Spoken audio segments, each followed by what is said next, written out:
is preoccupation of sexual thoughts, sexual ideas, sexual fantasies. So most people with compulsive sexual disorder have this kind of thoughts. They are always preoccupied with these sexual thoughts. Yes, and they are also obsessed with dating apps and hookups apps, always spending their time online, testing people on dating sites to get them come so that they can have sex with them. And also the difficulty managing the sexual urges. They have difficulty in managing the sexual urges and the behaviors as well. And they can neglect certain. So before we even go to the diagnostic criteria, we have to do some clinical interview. Here we have to ask about the psychological impact or emotional impact of this disorder, such as anxiety, guilt, and shame. How do you feel after doing that? Do you feel guilty? Do you feel some shame? So we ask about that. And also, we also ask about the behavior pattern, the frequency, and also try to identify the triggers as well. And Okay. yes, as sex addiction. So most people refer compulsive sexual disorder as sex addiction, but it's not universally accepted in the medical context. But hypersexuality is accepted Okay. treatment. And I want to encourage everybody and tell you that recovery is possible. Seeking for treatment is not a sign of weakness, but a sign of strength. Thank you. Hello, viewers.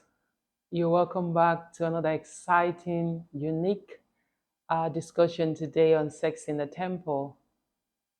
While growing up, I used to know people who have strings of relationships, and I was wondering, what is wrong with these people? I came across people who have multiple sexual partners and they're still not satisfied. I was wondering, is it normal? Maybe you have come across people like that.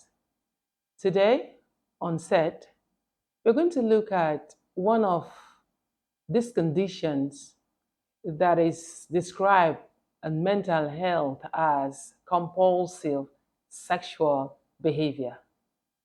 With me to discuss this all important topic that people shy away from is our ever African Prince Chocolate King Joshua, our mental health expert. So you're welcome back. Thank you so much. I appreciate that you can make time out of your busy schedule to come here and to talk to us. So, because of your mental health background, what is compulsive sexual behavior? So, from the mental health background, when we say compulsive sexual disorder, it is a condition that is characterized by persistent and extreme sexual thoughts, sexual urges, and behaviors that feel uncontrollable. So Yes, let's take the words again. It is a condition here is a condition that, that is characterized uh-huh, by persistent and extreme sexual thoughts, urges, and behaviors that feel uncontrollable. so they cannot control the desires and the sexual urges. Yes, they find it very difficult to control it, and it impairs your daily function and other important aspects of your life, either occupation, your social life, or your personal life.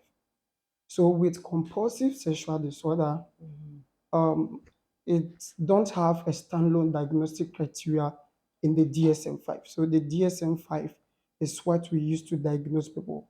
It stands for Diagnostic Statistical Manual with the fifth edition. So it doesn't have a stand-alone diagnostic criteria, but during that time, it was diagnosed with certain disorders like impulse control disorder. So the WHO, which is the World Health Organization, sat down and said, no, we have to bring diagnostic criteria for compulsive sexual disorder alone. And it was categorized under impulse control disorder. Yes, that is how it was. It came about and it was diagnosed. All right. Wow. That's a good one. So it is persistent. Yes. Their sexual thought Yes. that they have no control over. Yes. As a result of that, it leads them to certain behaviors that they Sure. behave. Can we then say compulsive sexual disorder is same as sex upon addiction? Yes, with medical context, it is also called hypersexuality. But with the sex addiction, Mm-hmm. it is not universally accepted in medical context, but it is used, Okay. yes, as sex addiction. So most people refer compulsive sexual disorder as sex addiction, but it's not universally accepted in the medical context. But hypersexuality Mm-hmm. is accepted. Okay. Okay. So whilst you were talking, you said it is not a standalone diagnosis Yes, that on the was the DSM. DSM-5. Mm-hmm. But with the ICD-11, so we Mm-hmm. have the ICD-10. They Mm-hmm. were not able to approve it. Mm-hmm. So with the ICD-11, they were able to approve it and include as a standalone diagnostic criteria for compulsive sexual disorder. And this is what the World Health Organization, Yes, or ICD-11, yes, ICD-11. defined compulsive sexual disorder as this persistent, Yes, intrusive sexual thought yes, that they cannot control. yes. Is there a behavior, like maybe you have characteristics? What are some of the characteristics of compulsive sexual behavior? So, some of the characteristics or symptoms of Mm-hmm. compulsive sexual disorder is preoccupation of sexual thoughts, sexual ideas, sexual fantasies. So, most people with compulsive sexual disorder have this kind of thoughts. They Mm-hmm. are always preoccupied with these sexual thoughts. Yes, and they are also obsessed with dating apps and hookups apps, always spending their time online, Mm-hmm. um, testing people on dating sites to get them come so that they can have sex with them. And also the difficulty managing the sexual urges. They have difficulty in managing the sexual urges and the behaviors as well. And they can neglect certain important things in their life and focus on these sexual behaviors. So these are some of the symptoms of compulsive sexual disorder, and they can put in a lot of effort to stop these behaviors, but they are always failing. Okay, Yes, so these are some of the signs that we should look at. One yes, of the signs is that it occupies their life, it becomes the yes, central focus of their life. yes, Any other thing around them, including career, family, responsibilities, is not as important as the urges and the yes, fantasies that they have. yes, And the second thing is that we see them like they're addicted to one night stands, yes, hookups. They meet someone today, they want to have sex with them, they look for the next person, you yes, want to have sex with them. You can find them on dating sites yes, online. They're always busy looking for the next person to have yes, that kind of sexual pleasure with or intimacy with. yes, So if we know people like that, we may not necessarily say they have this, but it's a sign that yes, something is happening yes, and we should be mindful and take steps on how to get that person need yes, help. And you said they might want to, or they might have tried several times on their own yes, to on your own. stop the Yes, behavior, yes, but they couldn't stop it no, because it is a condition and yes, that needs medical attention.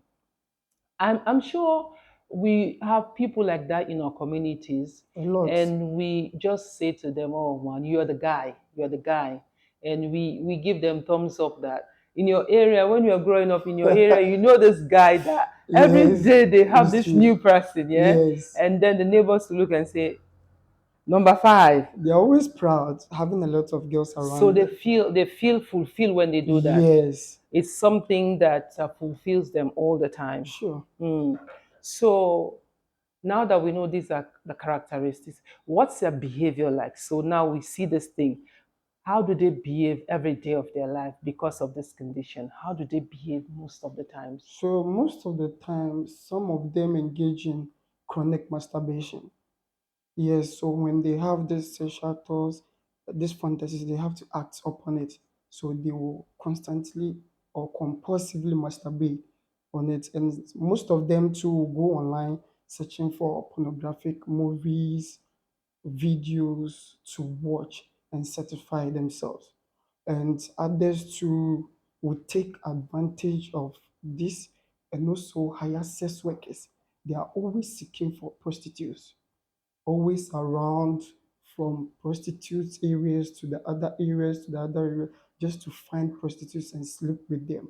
They are paying a lot of money searching for female escorts just to satisfy them. So these are some of the behaviors, and some of them to engage in unsafe sexual practices, risky behaviors such as having multiple partners.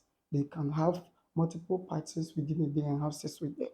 So these are some of the behaviors that has a link to do with compulsive sexual disorder. All right, we are going to take them one after the other.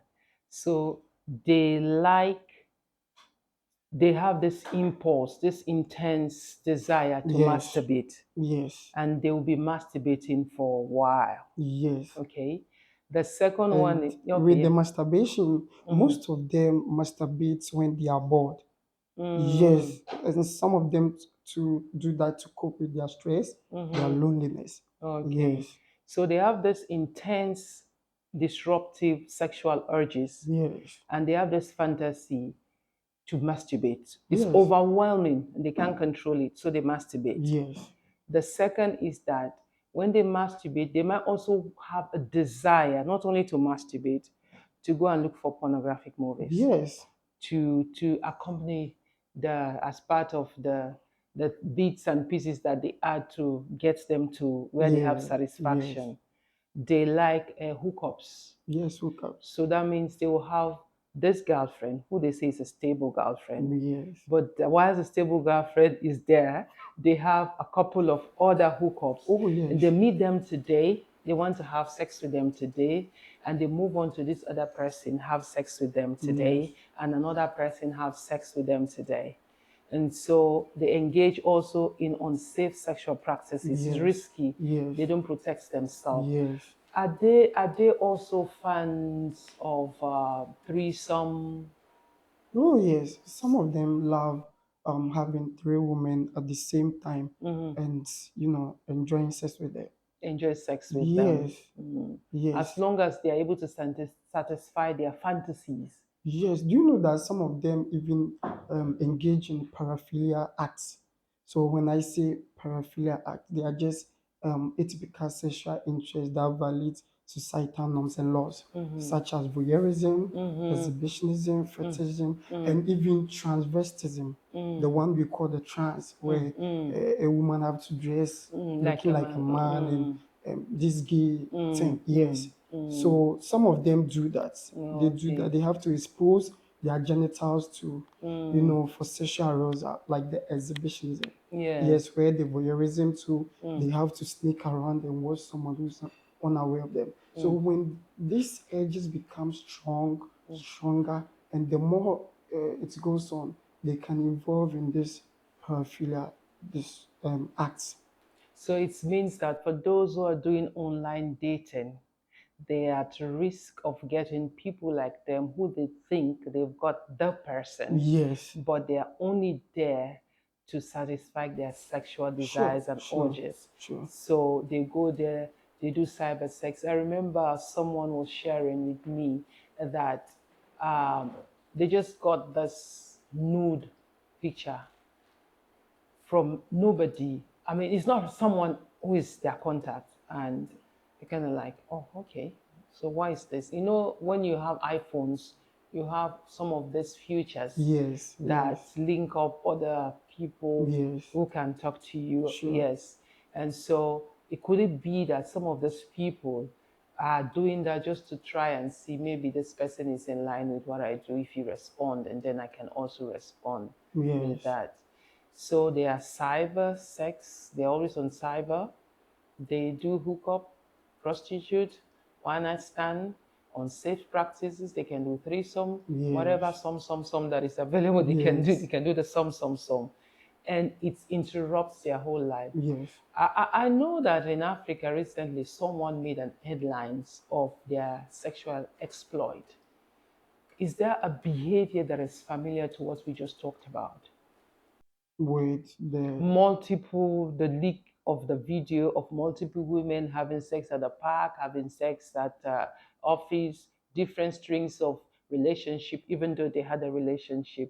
Could that be a typical behavior of someone who has this condition that we're talking about? Yes, that's what I said earlier, that Mm, most people engage in peripheral art.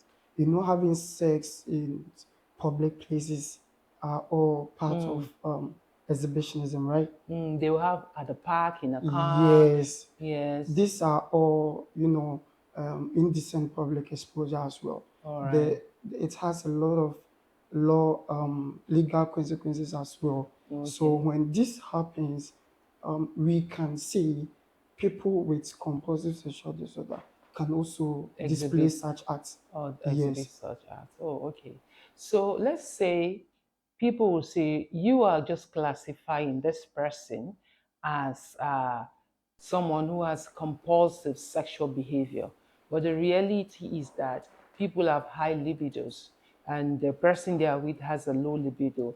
So because they cannot meet up to their level, yeah. they have decided to step out and get satisfaction. So it is not something that you can say it's compulsive sexual behavior. In Yeah. mental health, how do you pinpoint, like, say that this has made us rule out all other things and zero in on compulsive sexual behavior? So from the mental health background, that's when the diagnosis comes in. Okay. That's where we have to focus on the diagnostic criteria. So before we even go to the diagnostic criteria, we have to do some clinical interview. Here we have to ask about the psychological impact or emotional impact of this disorder, such as anxiety, guilt, and shame. How do you feel after doing that? Do you feel guilty? Do you feel some shame? So we ask about that. And also, we also ask about the behavior pattern, the frequency, and also try to identify the triggers as well. And also, we also comes with self-reported questionnaire where we have to help you answer these questions to know the severity of your condition. Yes, and before we come to the diagnostic criteria. Oh, okay. Yes, and the diagnostic criteria, first of all, we have to look at persistent pattern of failure to control your urges. So that's number one pattern, That's number number one one. thing that you look at. Okay. Yes, and losing control. If you are married, we have to also look at that. Where you are married, but you continue cheating, but you know that this is affecting your relationship with your wife. This is affecting your marriage. And also, we also look at repetitive behavior. You repeat these behaviors over and over for 6 months. That is the duration. For 6 months or over. Yes, and it has to cause significant distress or impairment in your social life, in your marriages, in your relationship, in your occupational life as well. So these are the diagnostic criteria. Okay, so once you've put all these things for a period of 6 months Yes, with the history, with the sexual history behavior, yes, emotional yes, behavior, how does it emotionally impact them and impact also the family? yes. And then once you are good and you know that this is it, then you can diagnose. Does that stop there when you just give them this diagnosis? What's the next step? So when we give this diagnosis, I forgot this one. We have to also know that the compulsive sexual disorder that you have is not as a result of certain mental disorders, such as substance addiction or exhibitionism or other mental disorders or impulse control disorder. Yes, we have to make sure everything that you are doing has something to do with your life. Yes, and after that, we then go to the treatment aspect where we have to take you through cognitive behavioral therapy as well. Then we help you identify the problematic negative thoughts and also the behaviors that you are showing. Then we help you identify the triggers. We help you develop some positive coping mechanism or strategies to control the impulses that you are having. And we also will go through psychodynamic therapy where we have to examine the psychodynamic therapy. It focuses on childhood experience. Yes, so we examine your experiences during the childhood. If you've been sexually abused, if you went through a trauma during the childhood, then we help you to address that. And we can, even within that psychodynamic therapy, we can do informed trauma therapy. That one also focus on trauma. Then we help you develop strategies that will help you do away with this So it's a behaviors. whole lot that comes to play Yes, to get the person who has this condition yes, from getting them from diagnosis to the process of treatment yes, to the place where now you can say they are really managing it. yes. But for most people, they don't seek help, do they? Most people don't seek help because, as you said, that even within the areas that we live, most men engage in this act and they feel fulfilling. They are always proud of themselves. They are always saying that I was able to get this woman on bed. I was able to get this man. They feel like it's a lifestyle that a lot of people admire. So they don't seek for help. Most people will, at along the line, will depend on medication just to enhance their sexual life. So Yes, they are the just to ones. impress the woman. So So, most people don't do that. But on the other side, when they become very compulsive with these behaviors, and along the line, they start to show this paraphilia act. That is where most of the paraphilia acts are treated with criminal offenses. Yes, yeah, we'll yes. come to those ones. Yes, so they are Mm, treated with criminal offenses. So once you are taken to the court, mm. now the court will identify that this person have this disorder. So let's take the person to see a psychologist, a therapist, or a mental health professional so that they can deal with that. Yes, Yes, yes, yes, yeah. Because for even some women, if they talk about maybe they have a husband who has this behavior, that no matter how much they try to satisfy them sexually, yes, they are not sexually satisfied. yes, And they still go and cheat, they still go and have multiple relationships. yes, If they complain because of where we are in society, they say, oh, men are like that. Don't yeah, worry yourself. Why do you have yes. to stress out? No matter what you do, they are like They that. are potential cheats. Yes, they are potential cheats. I like that. They are potential cheats. So Yes, why do you have to stress this? Expect that. yeah, But when it comes to a place where your health is at risk, yes, when it comes to a place where whatever they're doing, they're not taking it seriously to support yes, the family, yeah, that's when they know that, oh, okay, maybe this is serious. But yes, you just said something here.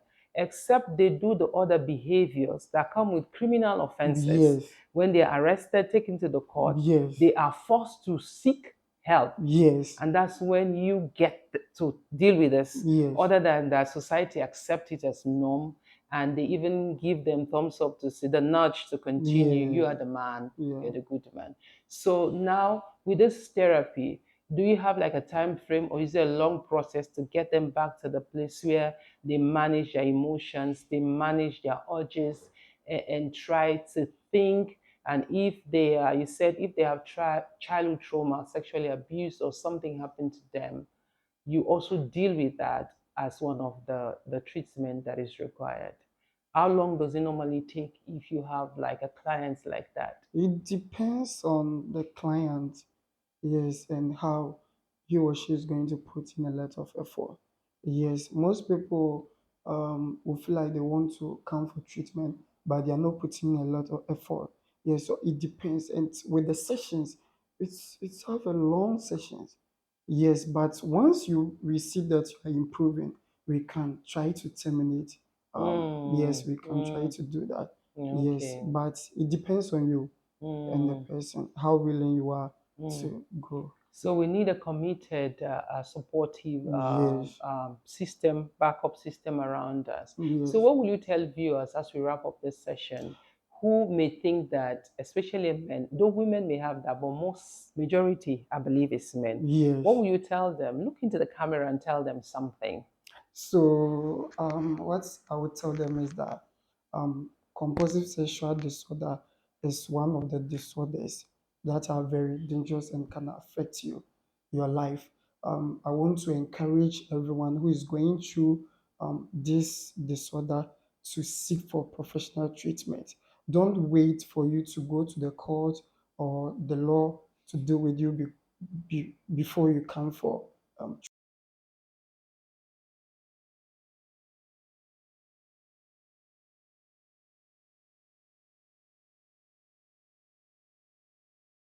I love that one. So I'm going to take it again that seeking for treatment is not a sign of weakness, it's a sign of strength, and help is available. Get a supportive community, be intentional. You can overcome. This is Sex in the Temple, and my name is Monique.